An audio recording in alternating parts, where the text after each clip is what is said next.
నమస్కారాలు. ప్రభుత్వానికి కూడా మేము ఒక విన్నపాన్ని తెలియజేస్తూ మేము ఈ యొక్క దేవాదాయ ధర్మాదాయ శాఖ రాష్ట్ర కార్యాలయానికి రావడం జరిగింది. కమిషనర్ గారికి కూడా మేము విడుదల ఇవ్వడం జరిగింది.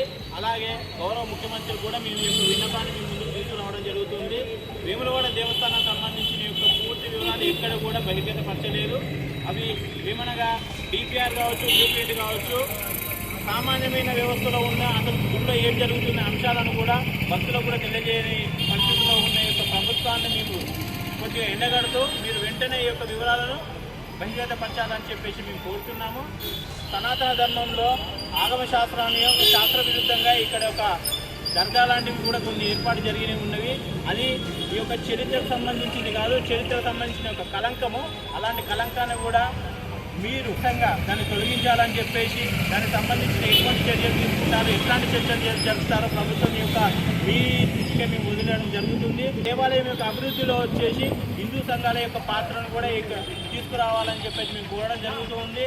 మిగతా యొక్క ధర్మ కార్యాచరణ ఉన్న ప్రతి ఒక్క వ్యవస్థను ఇందులో నిర్మాణం చేసి వీరిని కూడా భాగస్వామ్యం చేస్తూ మీరు ఏ విధమైన చర్యలు తీసుకుంటున్నారు ప్రతి ఒక్క వివరాన్ని సామాన్య భక్తులు కానించాలి, సంఘ వ్యవస్థ అందరికీ తెలియపరచాలని చెప్పేసి మేము విన్నపం చేస్తున్నాము. జై శ్రీరామ్, భారత్ మాతాకి.